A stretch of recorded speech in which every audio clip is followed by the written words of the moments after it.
Ruslan.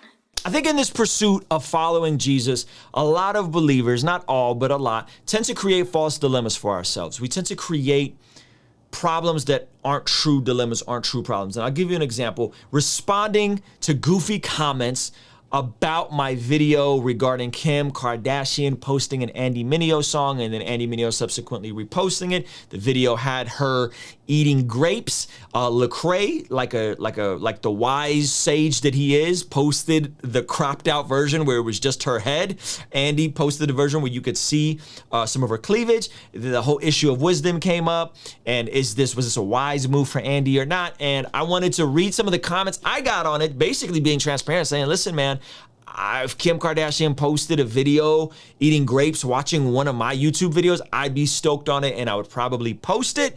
And then I'd probably listen to some of my friends and maybe post the cropped version like Lecrae did. But I wanted to read you guys this question right here. This comment right here, excuse me. This comment is interesting. It says, the question is, what's the end game for the Christian artist? Or how is what they are doing following Christ? Would Jesus be in that position? And finally, does it glorify God? No matter how much friends who are in with the world, it should always be in glorification to God, because you are called to be a light on a hill, higher calling. Jesus says to the Pharisees in Luke 8, who are you and where are you going? Isn't the point of the Christian walk to run the race, to press towards the highest mark, and in other words, to be more Christ-like every day until we leave sanctification to glorification. So this part I'm totally with. In other words, to be more Christ-like every day until we leave sanctification to glorification. Here's the issue with comments like this. The question is, what's the end game for the Christian artist? Or how is what they are doing following Christ?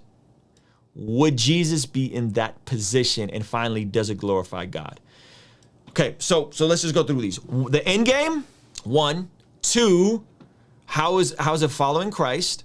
3, does it glorify God? The issue with a question like this is it's creating something we call false dilemmas, okay? It's creating false dilemmas. What do I mean? You are pinning the end game of someone who wants to do what? They want to make art that glorifies God because they're Christians, potentially contextualize their faith through their art, and what? Make a profit and feed their family, okay? Positioning these in tension, as if they're all contested, is the false dilemma that a lot of fans do. Meaning that, guys, when I'm making content, when I'm making videos, when I'm making music, when I'm selling product, when I'm doing whatever it is that I'm doing, okay? I'm not positioning any of these as a contradiction to each other. If you are alive in 2021, you have to think for just a moment, have some degree of self-awareness and say, we have never seen a time like this in history. We have never had this much opportunity, this much access, this much technology to make things easier to do, like create art, like make product, like sell merchandise. It's never been this easy to do entrepreneurial stuff, to do creative stuff, to reach people, to contextualize the gospel, right? There's something unique about this, okay? There's something unique about this time that we're in. And if we believe that God is ultimately sovereign and ultimately big and ultimately in control, we have to acknowledge that God positioned us here where today you don't have to pick, is the ultimate goal to make money off of my art, or is it to glorify God, or is it to follow Jesus? Yeah, all the above and both. Why not? Praise God for all these opportunities, right? I do not go on YouTube and ask myself, is this video gonna glorify God, or is this video gonna get views, or is this video gonna generate money, or is this video gonna get people to sign up on Patreon, or is this video gonna promote my upcoming course, or is this video potentially gonna get people to buy merchandise? No, I go on YouTube and I go, wow, oh my gosh, I could literally do all the above. I could think of creative titles for videos, make interesting thumbnails where I make my thumbnail face, you guys know. A thumbnail face, right? I can make an interesting thumbnail. I can make an interesting video. I understand the format of YouTube. I understand how to create engaging content that what? Gets you to click in, watch the video, see an ad, makes money, generates stuff, adds value, empowers you to walk like Jesus and be financially responsible so you can then take this idea and go into your life and crush it. That's a win-win-win-win-win. Everybody wins. Why are we creating these false dilemmas?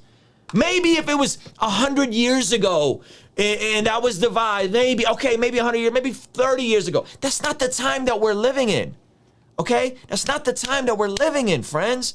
We're living in a time where you can literally do all of the above. You can literally make amazing product. Why? Because it's easier to make it. It's cheaper to make it, more readily available, the resources. You can make amazing product. You can contextualize the gospel through your platform, through your voice, through your day-to-day life, and you could do it at a profit. You could do it in a way where you can make money, make a living, make enough money to, I don't know, my goal is to own a paid-for house in Southern California. Saying that out loud requires a degree of faith that I'm actually gonna do that in the next 5 to 10 years. I wanna own a paid-for house in Southern California. A paid-for house. I don't want to have a 30-year mortgage. No disrespect to anybody, but that's my goal. That's my personal goal. I don't have a dilemma in this. I think we could do all the above. I think we could do all the above. I think you could do all the above. So to say, what is the ultimate end game for the Christian artist? It's yeah, and both. Praise God. Let's get it. Let's get it. We've never seen a time like this ever. It doesn't mean that everybody is gonna be as successful as Andy Mineo or Justin Bieber or Lecrae, or everybody's gonna have an incredible YouTube channel or have 1 million followers on TikTok. It doesn't mean that everybody's gonna do it. It just means that there's more opportunity now than ever before, and that you don't have to choose which one you need to do. These are a lot of the false dilemmas presented to people, and it's very frustrating when you limit people with your thinking. Don't limit what God is doing through young, creative people because you feel like you missed the train, or you feel like you missed the boat, or you feel like you can't do both, okay? And I'll tell you what, and this is not a prosperity gospel thing. Please miss me with that. That's not what I'm saying. I don't believe in a prosperity gospel. I don't believe just because you believe in Jesus, Jesus is going to send down money from heaven. That's not what I believe. What I believe is if you believe in Jesus and you are born again and you're walking and living out your life in the ways of Jesus, you're growing more intimate with Jesus, that the byproduct of that is that you are going to be the type of person that is more equipped to handle money, that works harder than everybody else, that is more likable, more generous, and more fun to be around. I believe that. And guess what happens to those types of people? They're usually set up to what? To crush it. Okay, that doesn't mean there's not going to be trials. That doesn't mean life can't throw tragedy at you. That doesn't mean you're not going to face some degree of suffering, all of that. But to keep positioning these goofy, why? Why are you limiting people? Why are you limiting people to what you think God can do? Because, hey, when you go to work, I don't say, hey, what's your end goal with the reason why you go to work? Is it to glorify God? Or is it to preach Jesus? No, you go to work because you need to work to eat. And then you glorify God with the type of employee you are. And you follow Jesus while you're a great employee. And a lot of times, because we're Christians, we get the opportunity to share our faith with people. That's a win-win-win for everybody.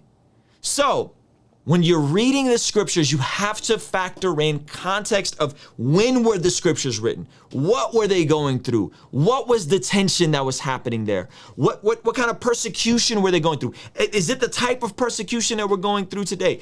Are we facing the same tension? Is that what's happening in 2021? Are we going through what the early church went through? No, I don't think so. You read the scriptures and be like, yo, Cass is getting beheaded for Jesus in America? No, that's not what we're going through. So maybe, just maybe, Christians can take their connection with the most creative being, God himself, who created everything, And we can take that connection, that inspiration, that thing that's been deposited in us, and we can go out and we can make amazing product at a profit so that we can provide for our families and then use money that we made making that product to contextualize the gospel, plant local churches, and send missionaries to places where there aren't any. Maybe that's how this is supposed to work. Maybe that's why we were born in this time and era. Maybe, just maybe. Just maybe. And you know what I'm not saying is everybody can be rich. I'm not saying, oh, everybody's gonna be millionaire. I'm saying that the people who watch this channel, which is a very small fragment of Christians, let alone the population, that we could all go out and change our family tree. That we can leave an inheritance for our grandchildren. That we don't have to be bogged down by the limitations of other people. That you don't got to pick this dilemma of glorify God or be an employee, provide, fam. As far as we know right now, we're called to seize the day, according to Ephesians. Called to seize the day, make the most of every opportunity. Are you, Christians, seizing the day? Are you making the most of every opportunity so that we can contextualize the gospel? Stop fragmenting this stuff. You need to work to eat so that you can pay for your bills and your food and shelter, but you could also have a side hustle to sow and reap and create a business or a revenue stream on the side.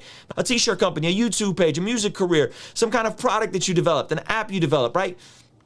These false dilemmas aren't helpful, man. So hopefully this is encouraging and inspiring you guys. I see this stuff all the time. I think it comes from a poverty mindset. I think it comes from a lack of context of who we are in this little blip in time that God has allowed us to all be alive right now. I just think we're missing it. I think we're missing it. I think we've had maybe a bit too much Paul Washer in our diet, or whoever, John MacArthur. And I'm not saying everything they've ever said is bad, but I think we've now applied this mentality to us and not understanding that, fam, we live in a completely different era. We live in a completely different time. We live in a completely different space than any believers have ever in history.